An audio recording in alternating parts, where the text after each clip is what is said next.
everyone. Today, I am so pleased to be joined by Issam Kazim from Dubai's Economy and Tourism Department. Few countries and few cities have seen the explosive growth in tourism the way that Dubai has seen it over the last few years. Today, Dubai is at the forefront of tourism across the world.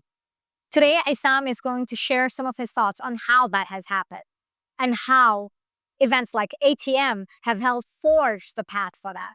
Issam will also share how technology has been pivoting in helping achieve that. And then finally, a little bit around what is ahead, given the changes that we see in tourism.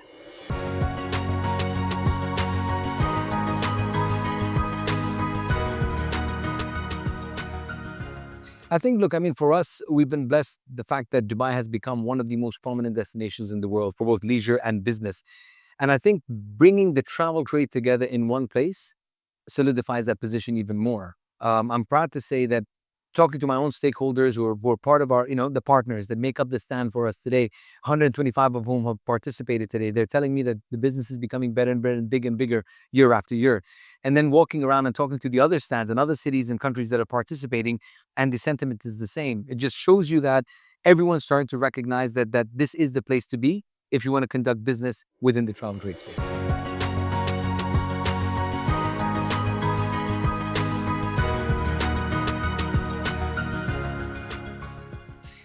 From us, I mean, from day one, when we launched our strategy in 2014, we focused on few key areas, right? So we always talked about increasing number of visitors, increasing length of stay, increasing spend and contribution to the GDP, and increasing repeat visitation.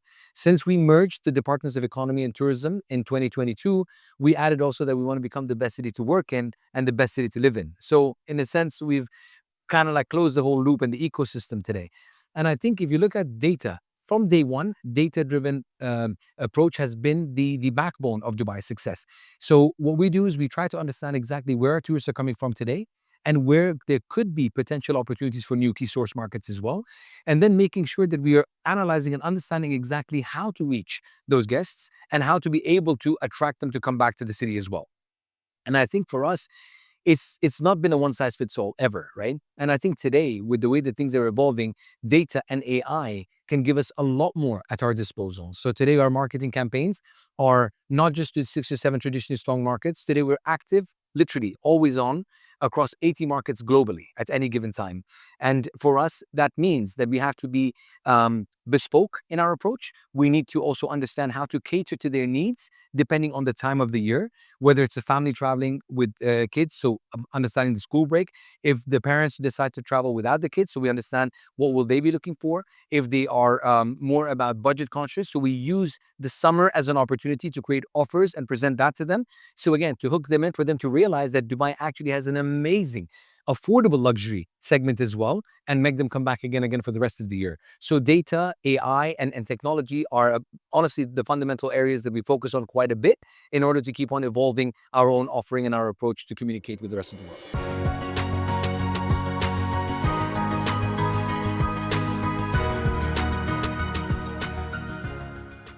I think when it comes to trends, there's a few things I think that would differentiate, I would say, the next few years than any time else. And that would be, I would say, maybe service as well, right? So I think if you look at people now, post-COVID, they will not give up travel. Travel used to be a luxury before, but today it's something that they will make it a point that they will save enough for to travel at least that once a year. So that's great news for us from the travel trade space. But then when it comes to service, we cannot take our consumers for granted, our guests for granted. So we're making sure that every single touch point across the city is world-class in its service. And if you go back to when we started our tourism journey, Sheikh Mohammed, the ruler of Dubai, had clearly specified back then that he did not want any uniformed staff at the immigration counters, right? And this was by design, because he wanted every single guest that's coming into Dubai to feel warm, welcome, and as if they're being received at home. And I think that was a very, very smart move, because today all of that has translated into everything that you see in Dubai. So service is something that we cannot compromise on, and this is something that people are taking notice that Dubai stands apart from anywhere else in the world.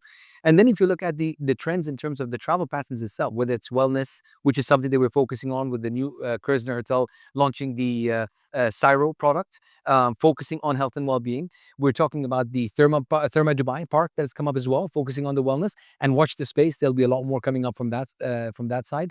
If you look at the cultural side, the heritage side, Dubai today, not only from the historical sides of Dubai, whether it's the Fahedi, the Creek side, but even if you go to Hetta, the Rocky Mountain landscape, which most people who haven't frequently visited Dubai might necessarily not be aware of. So it's important to get that message out there so that you can do hiking, mountain biking.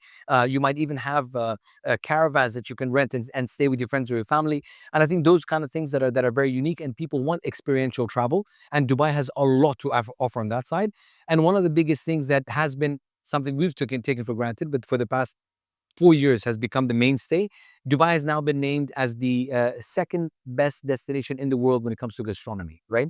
We have, again, like I said, 200 different nationalities that have chosen Dubai to be home. And those nationalities and cultures come through the food as well.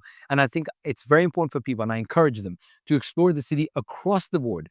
Because even if you are eating at the high-end eateries or a hole in the wall, I guarantee you that there'll be quality food, great experiences, and you can enjoy cuisines from all over the world in one place.